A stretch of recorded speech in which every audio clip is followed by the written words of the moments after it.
What's up, everybody? It's Jade here, and it's my motherfucking birthday, y'all. I am 20 fucking 3. Happy birthday to me. I hope you guys are doing very well. Let's get started. We're gonna make this short, sweet, quick, and simple. Alright, so this is the Aqua Full Moon video.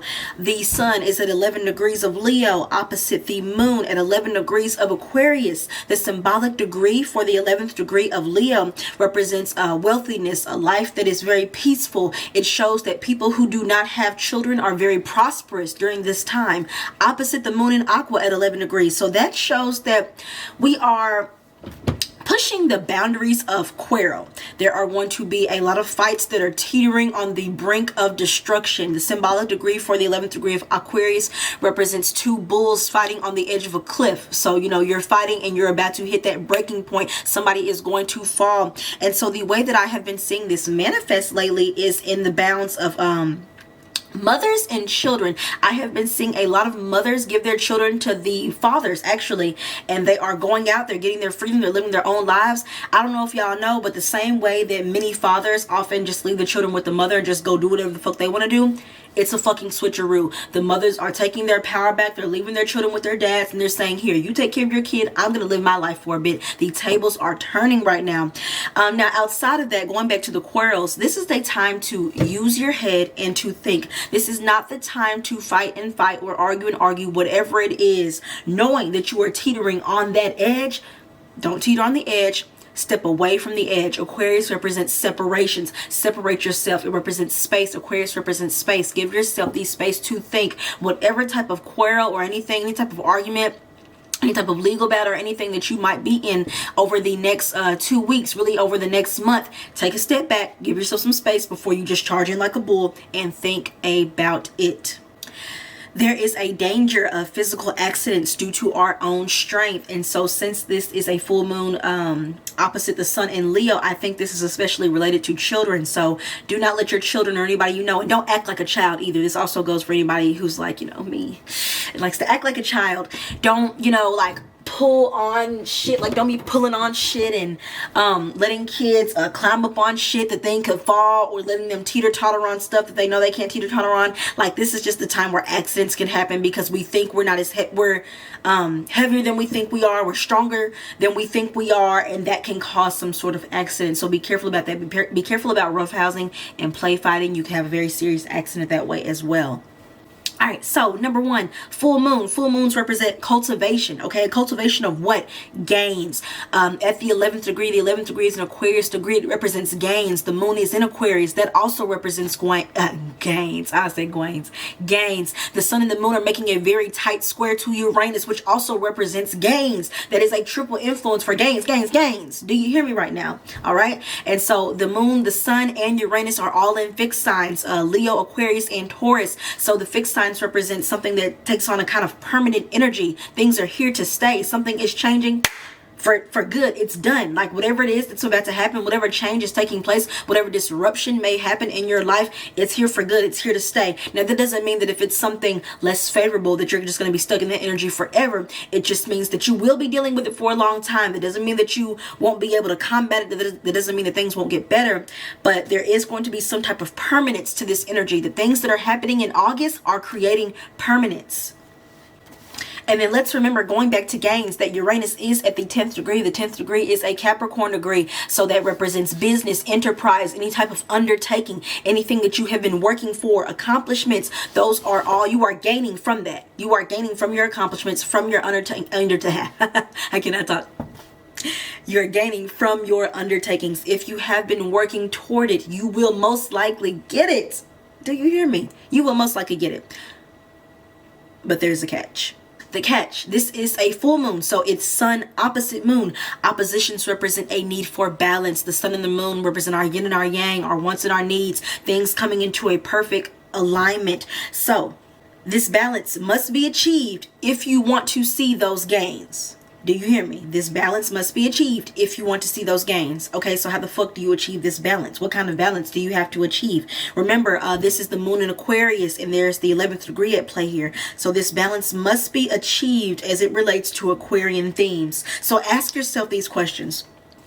Where does your freedom lie? Are you where you want to be, or are you where they want you to be? Think about that for a second. Are you doing what you want to do? Are you going where you want to go? Or are you where the system wants you to be? Are you where your mother wants you to be? Where do you actually want to be? What do you actually want to do? What is stopping you from doing that? Why are your wants and your needs? Why is your inner self? Why is your inner core? Why is your inner peace not aligned to what you want to do? Is it aligned to what they want to do? If it is, you need to reevaluate if you want to gain some shit. Have you or have you not stepped completely out of your comfort zone? Ask yourself that. You might think that you have. If you think that you have, maybe I have. You probably haven't. You need to step completely out of your comfort zone. You are going to be experiencing, you need to be experiencing some extreme shit as it relates to shaking up your life. I am moving.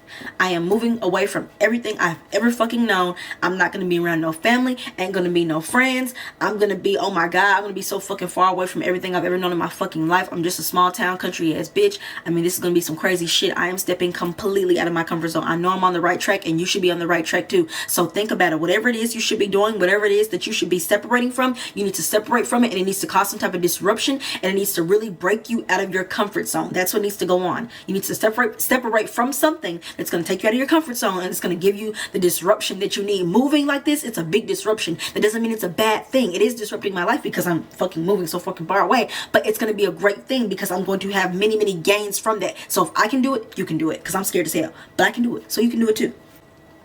You need to start thinking about, what have you contributed? What have you contributed versus what other people have contributed to you? So if you think that this is just going to be a time of gains, I mean, it can be, but what have you given? What have you put out to receive those gains? You're not going to get it from sitting on your ass thinking, okay, well, I worked a little bit. No. And I'm not saying you got to overwork yourself or anything like that, but I'm saying, what have you done? You know, what have you done? Not just for others, but for things outside of your life, things that you don't necessarily have to contribute to. Now, I'm not being boastful here at all, but for me, it's the tweets. You know, Patreon you pay for, but my tweets, they're free. I freely tweet information. I try to give out free gains. So those are things that I have done, and I am seeing the returns on those tweets. Somebody very important reached out to me on Twitter today, just when I needed it the most. I was like, oh my gosh, this is amazing. But they would have never reached out for me if I was keeping all my shit exclusive or keeping all my thoughts to myself. I still put out really good content on Twitter. While I try to,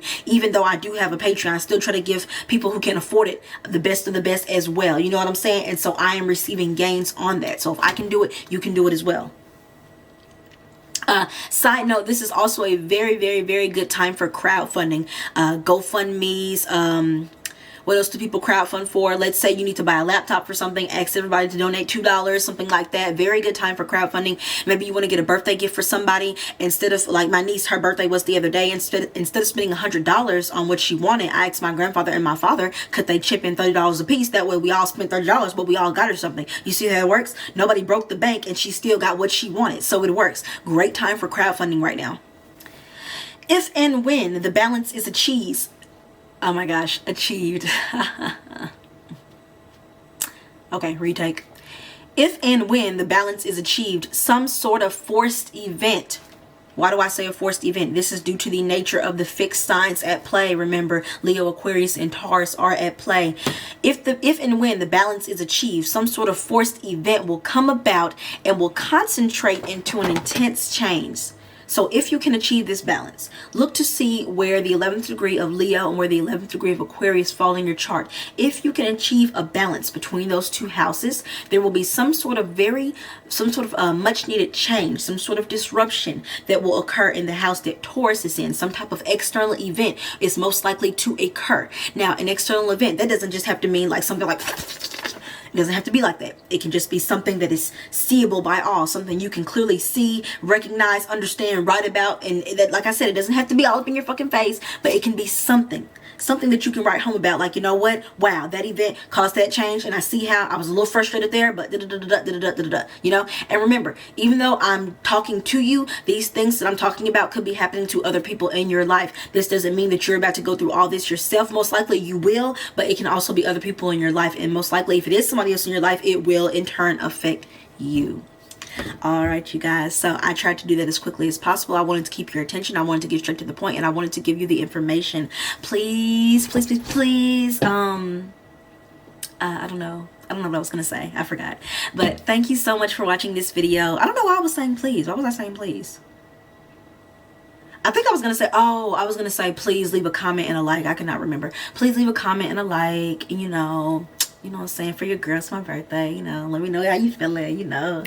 Thank you so much for being a patron, and I really appreciate y'all. Hope to see you soon.